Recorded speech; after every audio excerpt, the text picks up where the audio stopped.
Barul karam. Istiqamah itu sebesar-besar keramat.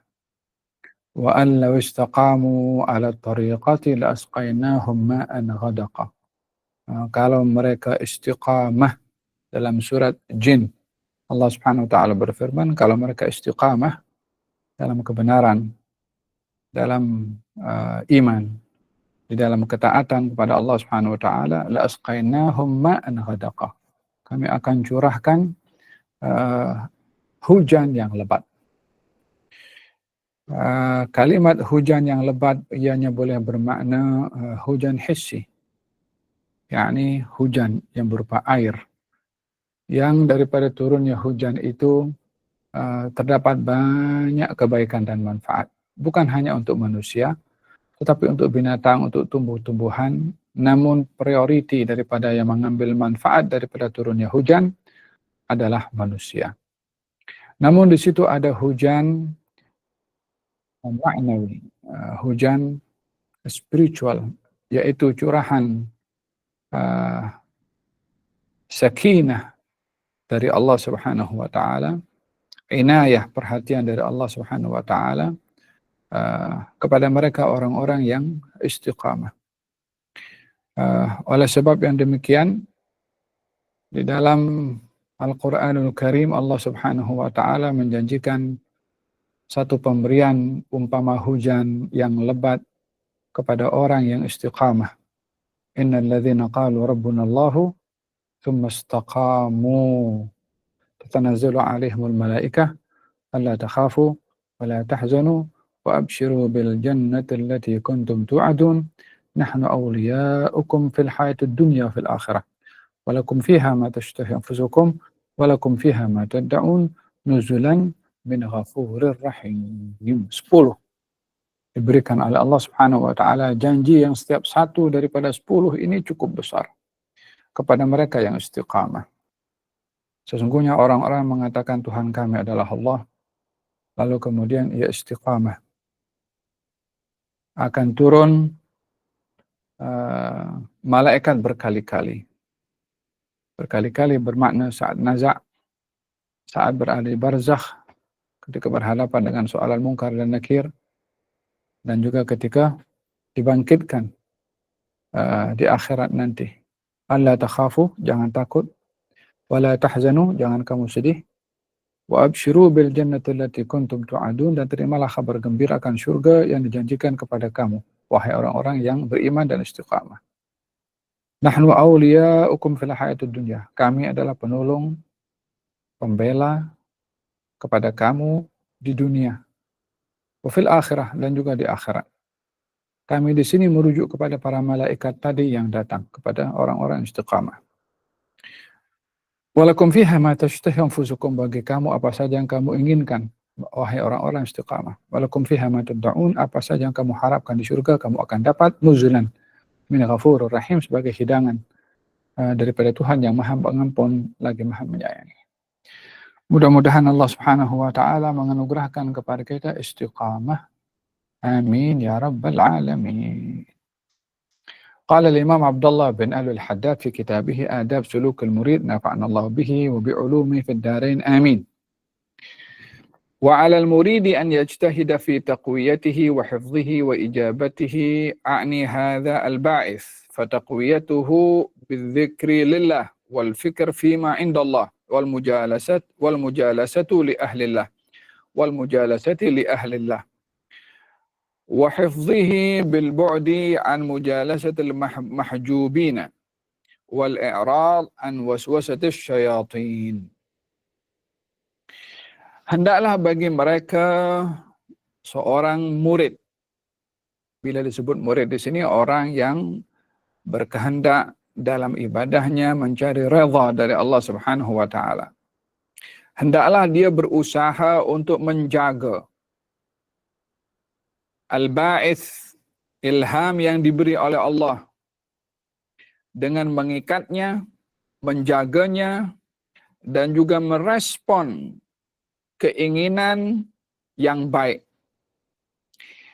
Untuk menjaga keinginan yang baik itu, satu dengan berzikir kepada Allah, berfikir, ini zikir dan fikir, atas apa yang dijanjikan oleh Allah. Yang ketiga, duduk bersahabat dengan orang-orang yang saleh dan menjaga keinginan yang baik ini untuk tidak terpengaruh dan berubah dengan menjauhkan diri daripada bersahabat dan berteman dengan orang-orang yang dihijab atau berpaling daripada kehendak dan waswas asy-syaitan. Wa ijabatuhu bi an yubadira bil inabati ila Allah. Cara untuk merespon seruan daripada kehendak dan keinginan yang baik ini adalah dengan segera untuk melaksanakan amalan yang mendekatkan diri kepada Allah. Wa yasduq fil iqbal ala Allah, dan bersungguh-sungguh ketika beramal untuk Allah. Wala yatawana, jangan menunda. Wala yusawwif, jangan wala yatawana, jangan mengakhir-akhirkan. Wala yusawwif, tidak menunda-nunda. Wala yatabata, tidak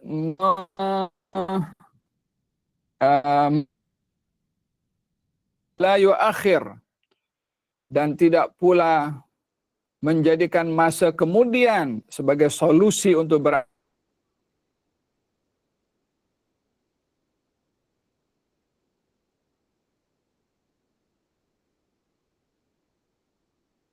sebut. Wa futiha lahu al-bab falyadkhul. Bila pintu sudah dibuka untuk mendapatkan kebaikan, segeralah masuk.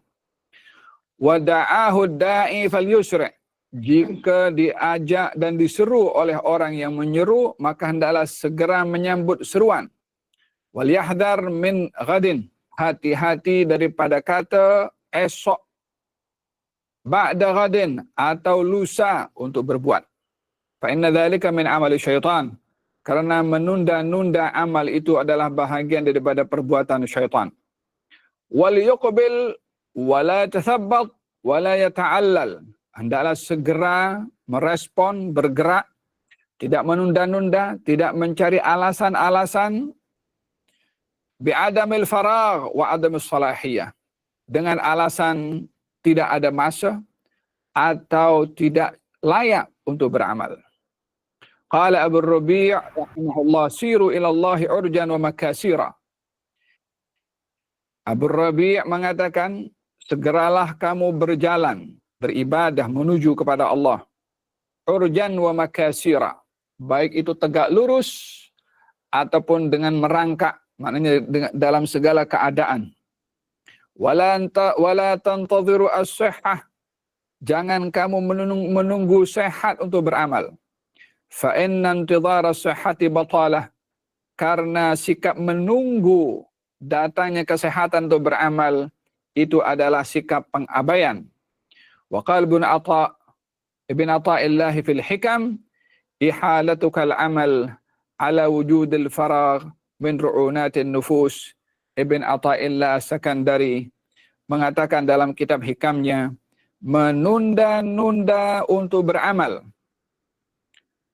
dengan menunggu adanya waktu yang lapang adalah merupakan satu kebodohan jiwa. Kata-kata Imam Al-Haddad ini berbicara tentang bagaimana menjaga pemberian yang teramat berharga dari Allah Subhanahu wa taala berupa ilham berbuat amal kebaikan. Dalam pembahasan yang lalu, saya ada menceritakan tentang bagaimana hawa nafsu ini mempunyai sumber informasi daripada dua. Satu daripada Allah, yang kedua daripada syaitan. Ukuran daripada ilham yang datang daripada Allah bila ia menyeru, mengajak kepada kebaikan. Dan sebaliknya, bila ia datang daripada syaitan adalah yang menyeru kepada keburukan dan kejahatan serta maksiat.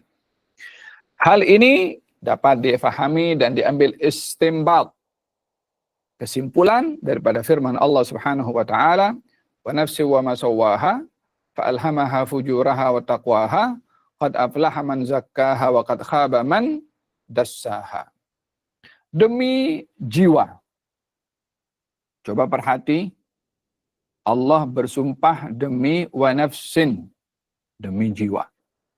Jiwa di sini boleh diartikan sebagai ruh, boleh diartikan sebagai qalbu, boleh diartikan sebagai an-nafas. Similarity ini mempunyai keserupaan satu dengan yang lain dan juga memiliki perbezaan satu dengan yang lain. Namun pada titik keserupaannya, ia merujuk kepada haqiqatul insan. Hakikat manusia pada hatinya, pada ruhnya, pada jiwanya. Wa tahsabuna annaka jirmun saghirun wa fika intawa al-alamul akbaru. Kata Sayyidina Ali bin Abi Talib.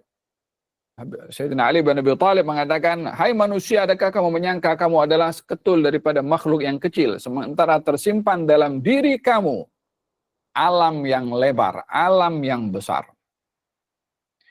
Kata-kata Imam Ali bin Abi Talib mengajak kepada kita memahami identiti kita sebagai insan. Yang dari segi fizikalnya, ia jauh lebih lemah daripada makhluk-makhluk yang lainnya, hatta kepada binatang pun juga. Manusia memiliki kelemahan pada tubuh badannya. Ia lebih lemah daripada binatang-binatang yang mungkin boleh membawa orang perjalanan dalam sekian panjang seperti onta ataupun kuda ataupun seumpamanya. Manusia tidak punya kekuatan seperti itu.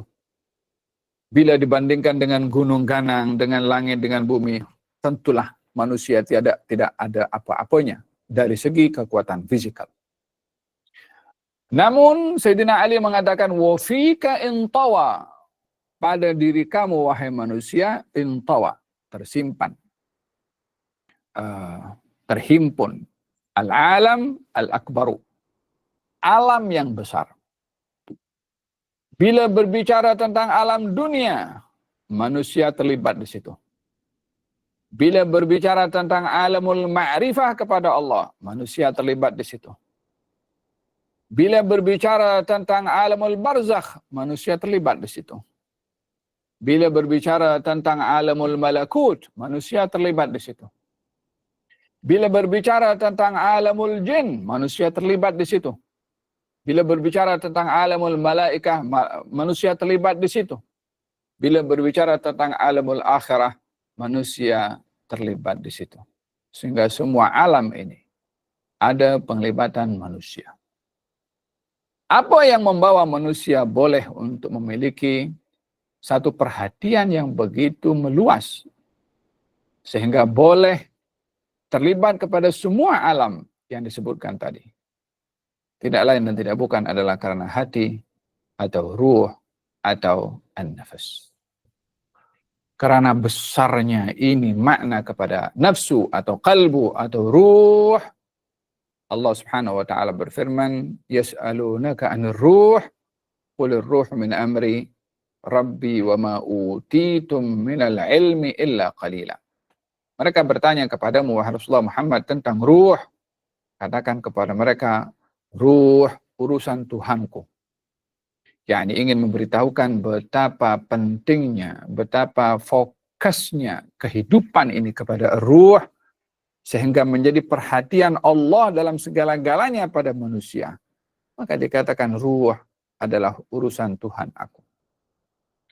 Dan sesungguhnya kamu diberi ilmu hanya sedikit.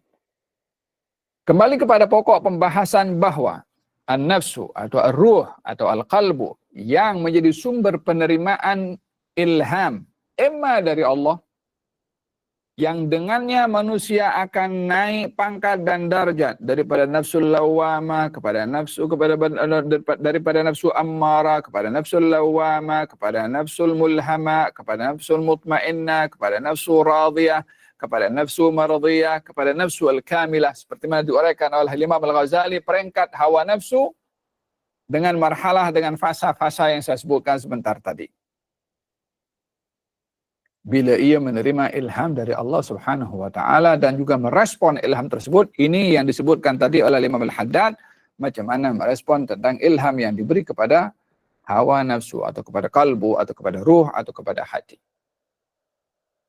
Namun sebaliknya, bila hawa nafsu ini menolak, ruh menolak, kalbu menolak ilham yang baik tadi, maka ia terbuka peluang untuk menerima ilham daripada syaitan, sehingga ia akan mencabar ketuhanan dan ingin diikuti seperti Allah yang mempunyai hak untuk diikuti, ingin menjadi Tuhan yang dipatuhi seperti Allah juga dipatuhi.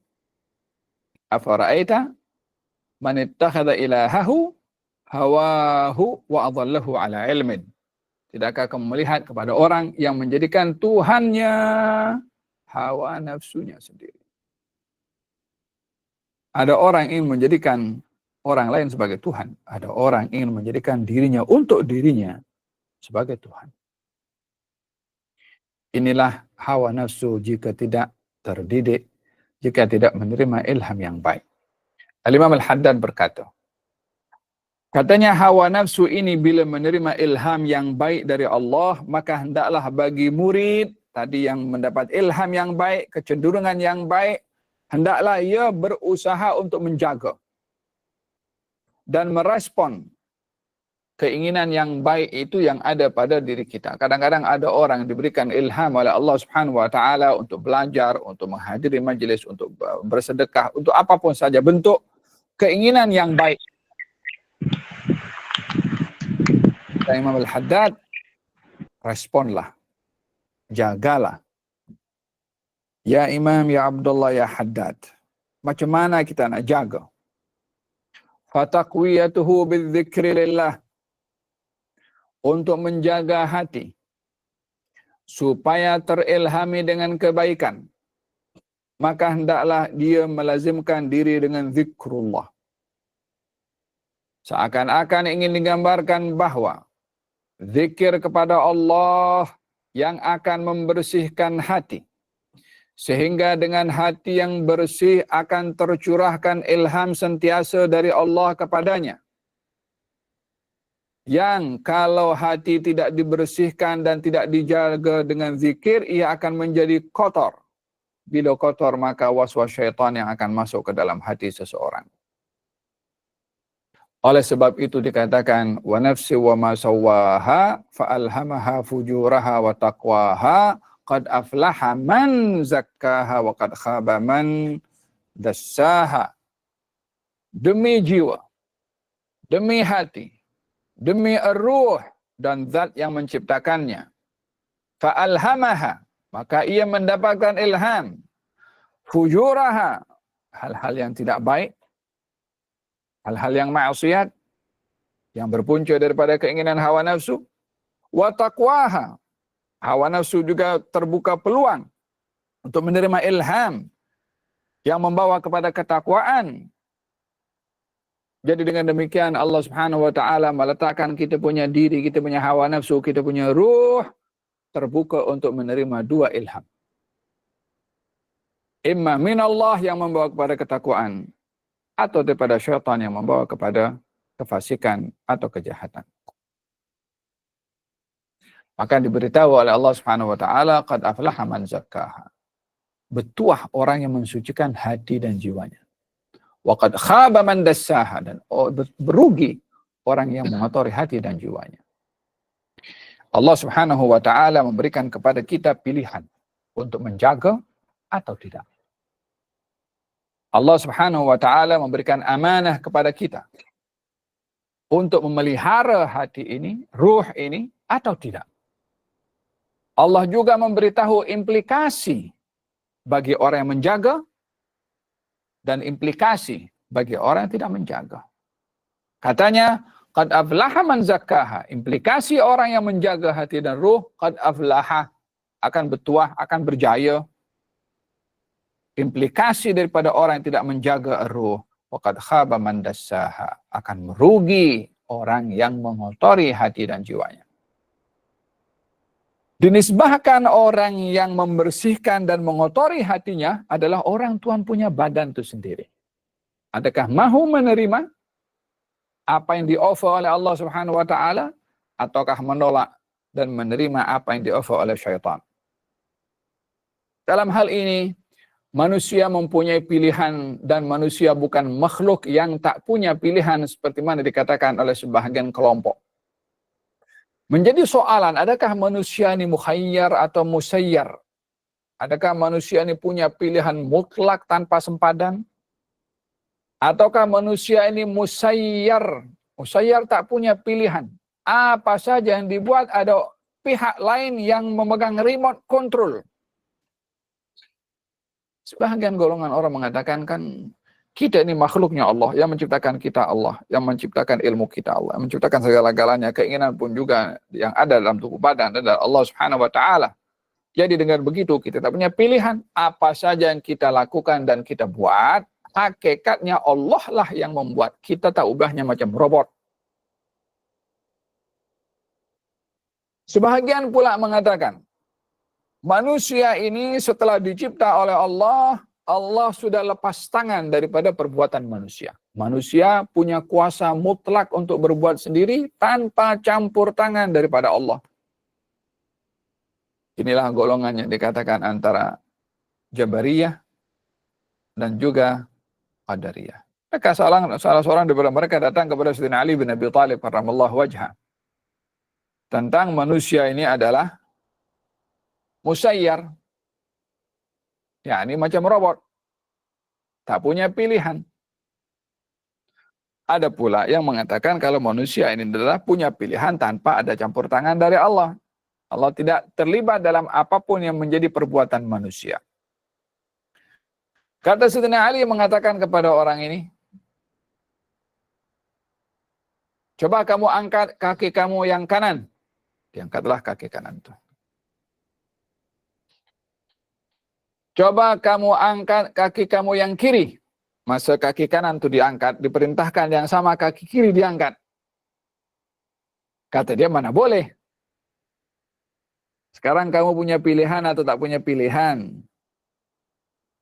Kamu ada pilihan untuk mengangkat kaki kanan dan kamu tak punya pilihan pada angkat kaki kiri. Dengan begitu manusia, bukanlah ia musayyar, seperti mana dikatakan, bukanlah juga ia muqaddar yang tak sama sekali tak ada ilham untuk melakukan apa yang ingin dilakukan daripada Allah Subhanahu wa taala berupa keinginan tadi. Dengan demikian manusia antara musayyar dan juga mukhayyar. Ada kalanya manusia tak punya pilihan. Contohnya kata mereka kalau orang sudah menggigil, kan, bibir itu sudah bergerak sendirian, gigi pun bergerak sendirian. Itu bukan pilihan dia. Dah bergerak sendiri. Di sini dia ada tak punya pilihan. Kata Imam Abdullah bin Al-Haddad, untuk menjaga ruh, qalbu, dan nafsu tadi adalah dengan zikir kepada Allah. Dan fikir tentang apa yang ada pada Allah. Kita ada zikir, kita ada fikir. Zikir bermaksud merangkumi segala bentuk ibadah, baik yang wajib ataupun yang sunnah. Maka ia dikatakan sebagai zikir. Oleh sebab itu salat dikatakan zikir. Aqimis salata li dzikri. Oleh sebab itu Quran disebutkan zikir. Inna nahnu nazzalna dzikra. Kami turunkan zikir. Oleh sebab itu ilmu dikatakan zikir. Fas'alu ahla dzikri. Tanyalah kamu kepada ahli zikir, yakni ahli ilmu. Jadi zikir ini baik itu merangkumi apa yang Allah wajibkan pada salat, pada Quran, ataupun pada ilmu, ataupun yang disunnahkan. Zikir-zikir yang dibaca, baik itu zikir pagi, zikir petang, dan lain sebagainya daripada amalan-amalan yang kita lakukan. Di situ ada fikir. fikir ini lebih kepada i'malul aqli, menggunakan akal untuk bertafakkur. Dalam kita bertafakkur, lebihlah tertumpu menggunakan akal ini bertafakkur tentang ayat kauniyah, tentang ayat alam. Berbicara tentang fikir ini yang merupakan sebaik-baik ibadah. Dikatakan oleh Sayyidina Ali bin Abi Thalib, afdhalul ibadati ibadatut tafakkur. Sebaik-baik ibadah adalah ibadah tafakkur. Kenapa tafakkur menjadi sebaik-baik ibadah? Karena ia membawa kepada kita kenal kepada Allah. Bukankah dikatakan tafakkaru fi khalqillah wa la tatafakkaru fi dzatillah? Bertafakkurlah kamu akan makhluknya Allah, dan janganlah kamu bertafakkur tentang zatnya Allah. Bukankah di dalam Al-Quranul Karim banyak disebutkan tentang afala taqilun, afala tatafakkarun, tentang ayat, tidakkah kamu sepatutnya berakal, tidakkah sepatutnya kamu berfikir, tidakkah sepatutnya kamu bertadabbur akan Al-Quranul Karim. Ayat-ayat tafakkur tentang al-kaun, tentang alam ini, untuk dibaca dengan akal fikiran yang membawa kepada kita kenal, tahu, dekat dengan Allah Subhanahu wa taala. Wa ma khalaqtul jinna wal insa illa liya'budun. Aku tidak ciptakan jin dan manusia kecuali untuk liya'budun, liya'rifun. Kata Sayyidina Abdullah bin Abbas, liya'budun, liya'rifun. Yani untuk kenal kepadaku. Tak ada makna ibadah kalau tidak membawa orang kenal pada Allah. Tidak ada kesan pada ibadah kalau tidak membawa ma'rifah seseorang kepada Allah. Jika tidak, maka ibadahnya tak akan berbeza dengan apa yang dilakukan oleh iblis yang banyak beribadah, namun tidak mengenali kepada siapa dia sepatutnya itu kenal, patuh, taat, dan juga pasrah serta redha. Kata Imam Al-Haddad, mengatakan, jagalah ilham yang diberi oleh Allah pada kamu dalam melakukan kebaikan dengan zikir dan juga dengan fikir. Al-fikru fima indallah, berfikir tentang apa yang disediakan oleh Allah Subhanahu wa taala. Ini apa yang disediakan oleh Allah Subhanahu wa taala berupa pahala, berupa darjat, berupa maqam, yang semua itu adalah hal-hal yang bersifat spiritual.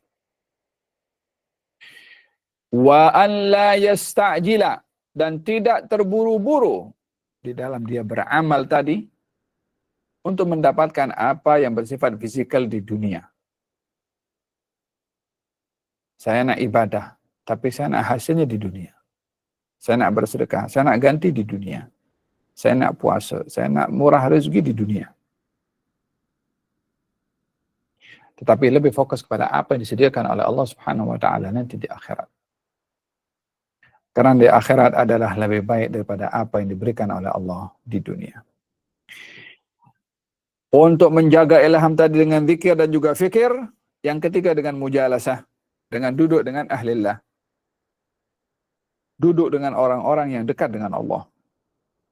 Pepatah mengatakan manjalas janas. Siapa orang yang duduk dengan seseorang, dia akan menjiwai perangai dan sifat orang tersebut. Al-mar'u ala dini khalili falyanzur ahadukum man yukhalil. Seseorang itu akan berada pada sikap temannya, maka hendaklah dia memastikan dengan siapa ia berteman. Demikian sabda Rasulullah SAW. Baginda bersabda, perumpamaan orang berteman dengan orang yang baik umpama dia pergi kedai minyak wangi. Kalau dia tak dapat minyak wanginya, dia dapat wanginya sahaja. Bau wangi boleh dapat. Orang yang dia berteman dengan teman tidak baik, umpama orang pergi ke kedai welding, kalau tidak terkena percikan api, maka dia terkena kotornya. Perumpamaan ini menggambarkan bahwasanya perangai itu menular. Bukan hanya penyakit flu menular. Perangai pun menular. Makanya kata Nabi, perhatikan dengan siapa kamu berteman. Al-Imam Al-Haddad memberikan untuk menjaga ini ilham, ini pemberian adalah dengan berzikir, dengan berfikir, dan juga dengan memilih teman. Teman di zaman kita sekarang ada teman berbicara dan teman tidak berbicara. Ini juga bahagian daripada teman. Tergantung kepada kita bagaimana menggunakan ini, alat-alat teknologi, lebih-lebih lagi sekarang dengan adanya ChatGPT, dengan adanya AI, dengan adanya game, dengan adanya macam-macam tawaran di dunia maya ini yang menjadikan ia menjadi teman setia kepada sebahagian orang lebih daripada ia berteman dengan orang yang terdekat, mungkin pasangannya atau mungkin orang tuanya ataupun dengan sesiapapun teman-teman di sekolahnya. Lebih memilih untuk berteman dengan alat-alat teknologi, seronok dengannya, berbandingkan dengan ia bersahabat dengan teman-teman yang baik daripada orang-orang yang saleh. Imam Al-Haddad kuncinya mengatakan untuk menjaga ini ilham adalah dengan berteman dengan orang-orang yang baik dan hati-hati. Katanya menjaga ini ilham dengan menjauhkan diri daripada orang-orang yang mahjubin, orang-orang yang lalai, orang-orang yang berpaling daripada kebenaran dan juga berpaling juga daripada was-wasnya syaitan. Jauhkan diri daripada hal yang tersebut. Dengan kita segera merespon bila ada ilham yang baik dari Allah Subhanahu wa taala. Bila ada kecenderungan yang baik, segera respon. Dan bersungguh-sungguh ketika melakukannya, tidak dalam keadaan malas, tidak dalam keadaan menunda-nunda, tidak dalam keadaan terpaksa. Baginda Rasulullah Shallallahu Alaihi Wasallam bila beribadah, dia bukan sekedar ibadah sahaja, tetapi semangat dalam ibadah. Dalam mengatur saf seakan-akan ingin berperang, rapinya itu kaki para sahabat diperhati oleh Rasulullah. Kadang-kadang orang melakukan ibadah itu diiringi dengan beberapa sifat yang kurang baik. Yang pertama dengan malas. Yang kedua tidak sungguh-sungguh dalam melakukan ibadah tersebut. Al-Imam Ja'far Ibn Ahmad Al-Aidarus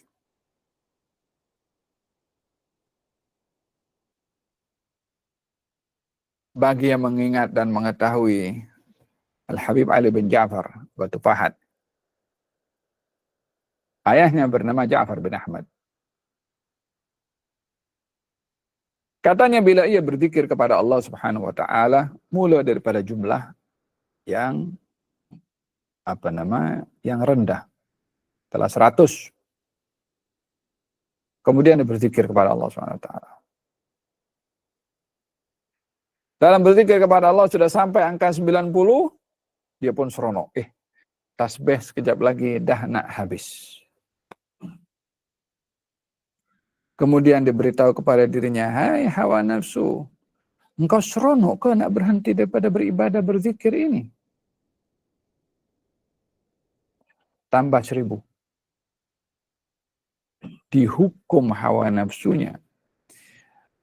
Karena seronok selesai beribadah, sebagai tanda malas untuk beribadah, maka dihukum hawa nafsu ini untuk lebih berat dia berbuat.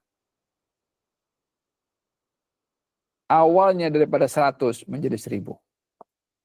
Dengan beratnya dia buat dengan 1000. Dipaksa. Sampai 950 seronok balik karena akan habis. Dan 10.000. Sampailah hawa nafsu beliau tak lagi ada kecenderungan dah nak malas, tak ada. Sebab apa? Dilawan. Ketika beribadah tidak dibiarkan dipenuhi apa kehendak yang tak baik daripada hawa nafsu. Coba kita boleh mengawal kita ke dalam keadaan emosi untuk menjaga kita. Jangan hanya menjaga mulut, tapi menjaga raut wajah ini. Supaya tak nampak kita emosi. Bagaimana kekurangan atau sifat emosi itu hanya tersimpan di dalam dan kita boleh tersenyum kepada orang kita marah ketika dalam keadaan kita marah. ianya adalah bermula daripada exercise. Bukan lari-lari exercise, tapi riyadhatun nafs. Melatih hati dan jiwa serta arwah. La ilaha illallah. Dikatakan dalam hadis, in tasduqillaha yasdukka. Kalau kamu betul, jujur, sungguh-sungguh kamu dalam beramal, Allah pun akan betul, sungguh-sungguh untuk memberikan kepada kamu. Kalau ada seorang zaman baginda Rasulullah, mungkin saya akhiri, kan sudah masuk waktu Isya. Zaman Rasulullah SAW ada seorang yang dia mendapat harta rampasan perang, kemudian dia datang kepada Rasulullah dan memberitahu, ya Rasulullah, saya berperang ini bersama dengan engkau, saya bukan nakkan harta rampasan perang. Kata baginda Rasulullah, kalau begitu kamu ikut bersama dengan aku berperang, berjihad untuk apa? Ya Rasulullah, saya berjihad bersama dengan engkau supaya ada panah yang kena kepada saya punya leher sini. Dan saya mati syahid. Sambil memegang kepada lehernya. Kemudian Nabi bersabda, in tasduqillaha yasdukka. Kalau kamu betul jujur pada Allah, atas apa yang kamu lakukan, maka Allah akan berikan kepada kamu sesuai dengan kejujuran kamu. Yani ingin memberitahukan pemberian daripada Allah itu bergantung sejauh mana kita bersungguh-sungguh bermuamalah untuk Allah. Hadir dalam peperangan yang akan datang, gugur syahid lelaki itu tepat seperti mana apa yang diucap di hadapan Rasulullah. Panah mengenai kepada lehernya.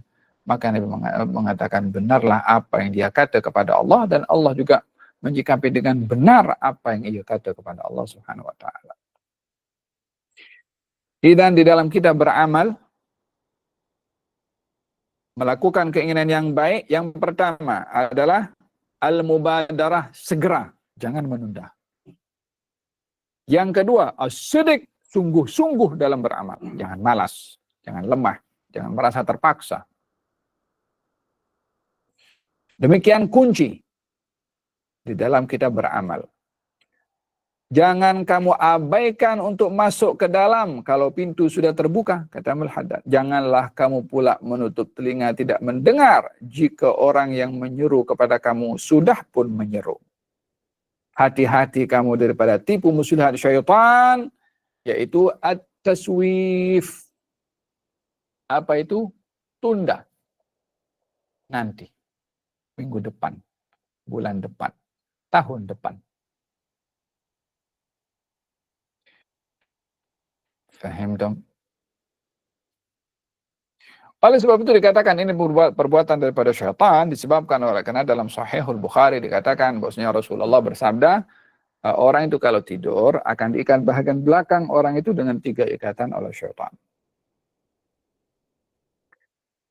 Bila ia bangun dan berzikir kepada Allah, 1 ikatan lepas. Bila dia berwudu, 2 ikatan lepas. Kalau dia sholat 2 rakaat, 3 ikatan lepas dan dia menjadi orang yang nasyid, yang cergas. Ikatan itu, apa makna ikatan? Dia bukan ada something yang diikat di belakang, kalau tidak kita boleh nampak. Tapi makna pada ikatan itu adalah at-taswif.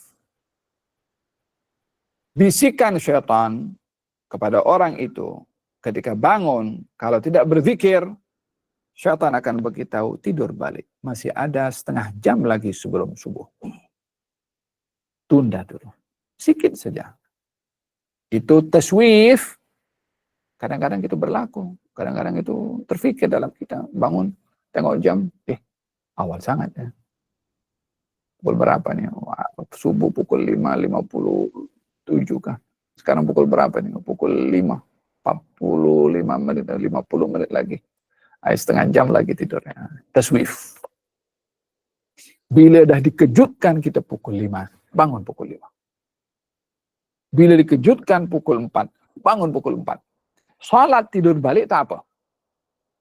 Jika ingin menunda karena masih lama. Tapi jangan ditunda. Bukan sia-sia dibangunkan pukul 4, pukul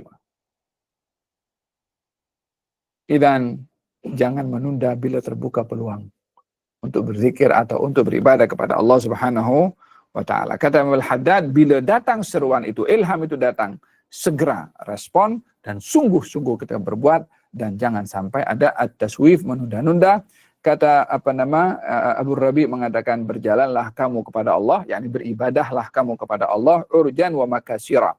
Yakni beribadahlah dalam situasi apapun juga.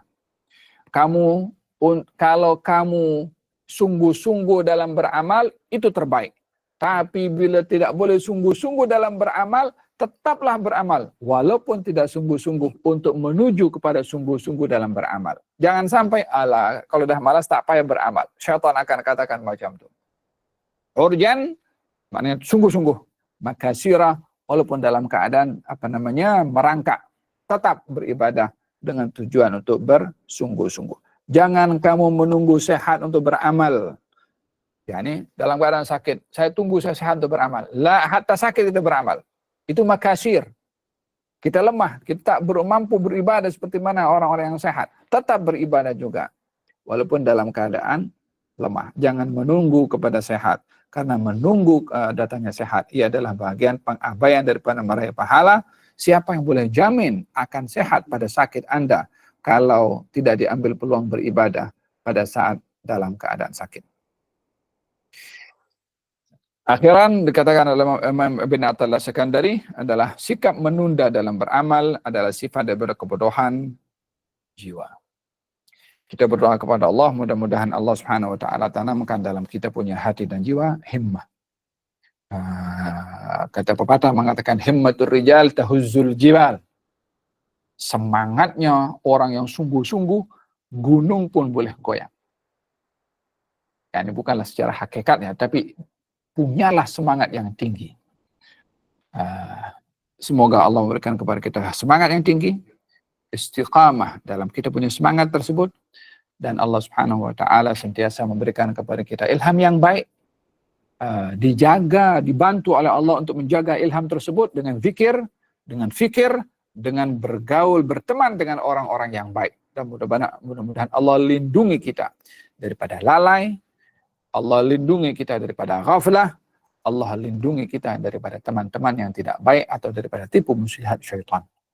Birahmatika arhamar rahimin, semoga mereka yang hadir dalam majlis ini diberkati oleh Allah Subhanahu wa taala, dibersihkan hatinya dan jiwanya. Allahumma ati nufusana taqwaha wa zakkiha anta khairu man zakkaha anta waliyuha wa maulaha.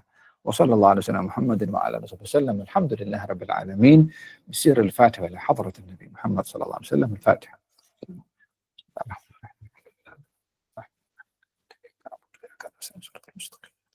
صراط الذين أنعمت عليهم غير المغضوب ربنا تقبل منا إنك أنت السميع العليم وتب علينا إنك أنت التواب الرحيم دعواهم فيها سبحانك اللهم وبحمدك سلام وآخر دعواهم أن الحمد لله رب العالمين تقبل الله منكم.